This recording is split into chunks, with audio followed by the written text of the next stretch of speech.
Hay esperanza para los que le fallamos a Dios. Absolutamente todos le fallamos al Señor todos los días. Esa es una de las mejores definiciones de pecado.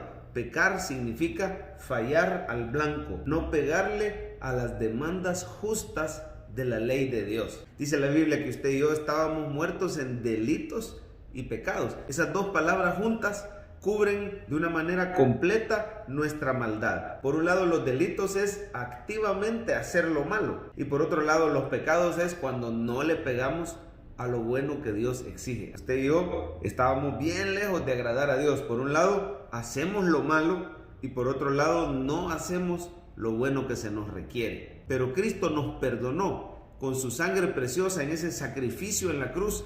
Él lavó nuestras maldades, nuestros pecados, y nos dio vida con su resurrección. Ahora usted y yo recibimos el perdón y la restauración del Señor. Pero aún así, todos los días le seguimos fallando al Señor. Cada vez menos, pero siempre cometemos errores. Siempre cometemos pecado delante de Dios. Pero el mensaje de hoy es sencillo. Hay esperanza constante, inagotable. El Señor es fuente inagotable, siempre accesible, de perdón y restauración para tu vida. Dice la palabra de Dios que si confesamos nuestros pecados, Él es fiel y justo para perdonar nuestros pecados y limpiarnos de toda maldad. Si decimos que no tenemos pecado, le hacemos a Él mentiroso. La verdad no está en nosotros. Pero si lo confesamos, Él nos perdona y nos restaura. Si andamos en luz, dice la palabra, como Él es luz, tenemos comunión unos con otros, y la sangre de Cristo nos limpia de todo pecado. Es necesario que reconozcamos que le seguimos fallando al Señor, que seguimos pecando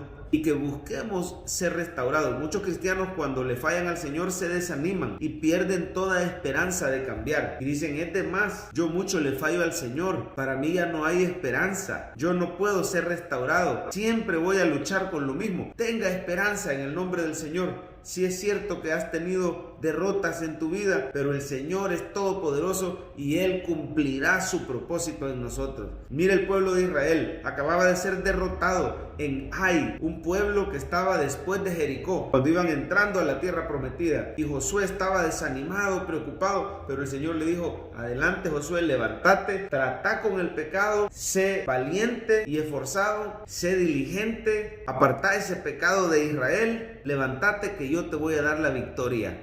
Y hay 4 cosas que Josué hizo para levantarse después de una gran caída y volver a tener victoria en el Señor. Lo primero es que él confesó el pecado que había en medio del pueblo. Llegaron a dar con el propio Acán, y este Acán confesó su pecado. Lo primero que usted y yo tenemos que hacer cuando hemos fallado es no ocultar, no minimizar, no esconder nuestro pecado, sino admitir que hemos fallado, que hemos pecado, y confesárselo al Señor. Muchos recomiendan, y la Biblia ciertamente lo hace, que le confesemos no solo a Dios, sino a otro ser humano, pero no lo hacemos para que la otra persona nos perdone, porque los seres humanos no podemos perdonar pecados, solo Dios puede perdonar el pecado del hombre. Pero cuando le confesamos a Dios nuestros pecados, en el nombre de Jesús recibimos ese perdón y esa restauración. Lo segundo que Josué hizo para levantarse después de esa derrota fue que mortificaron al pecado en medio de ellos. Ahí hubo un apedreamiento. Acuérdense que la paga del pecado es muerte, y Acán y todas sus posesiones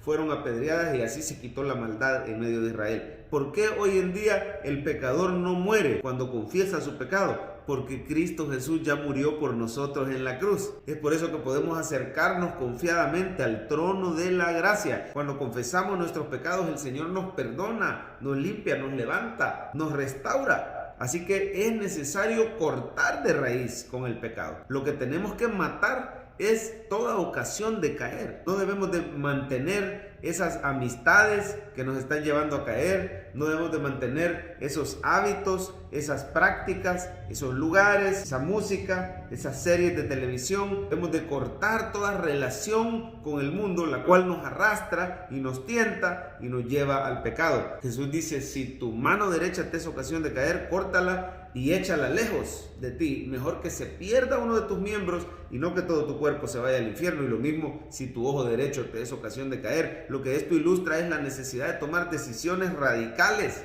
costosas, dolorosas, firmes, con tal de tratar con el pecado en nosotros. Debemos mortificar el pecado.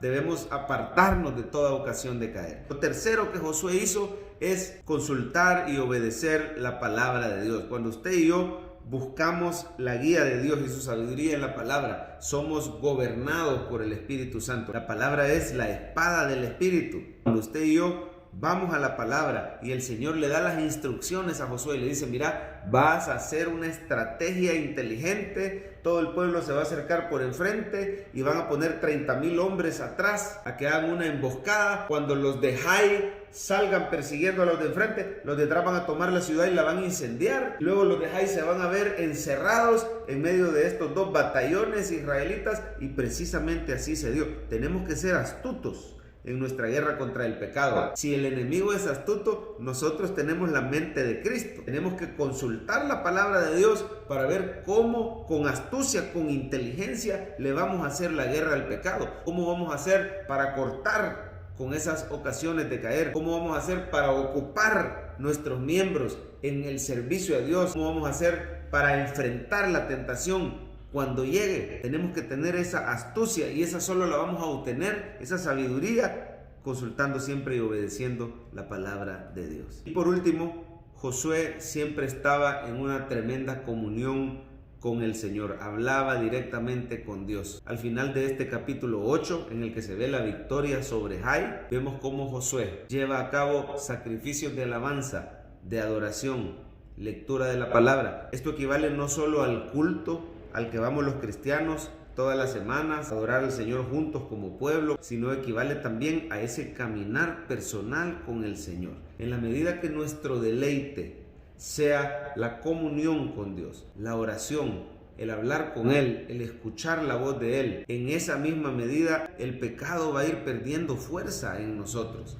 porque ahora nuestro deleite no va a estar en la carne, sino en el Señor, en el Espíritu. La Biblia dice: andad en el Espíritu y no satisfagáis los deseos de la carne, porque el espíritu y la carne se oponen entre sí. Si yo empiezo mi día en comunión con Dios, platicando con Él, oyendo su voz, leyendo su palabra, meditando en sus caminos, encomendándole mi día, y luego durante la semana le sirvo a Él, estoy en contacto con los hermanos en Cristo, tendré victoria total contra la tentación, contra el pecado, contra el enemigo. Dios quiere darte la victoria, pero tenemos que ser astutos. En la guerra contra el pecado hay esperanza en Jesucristo para el pecador arrepentido.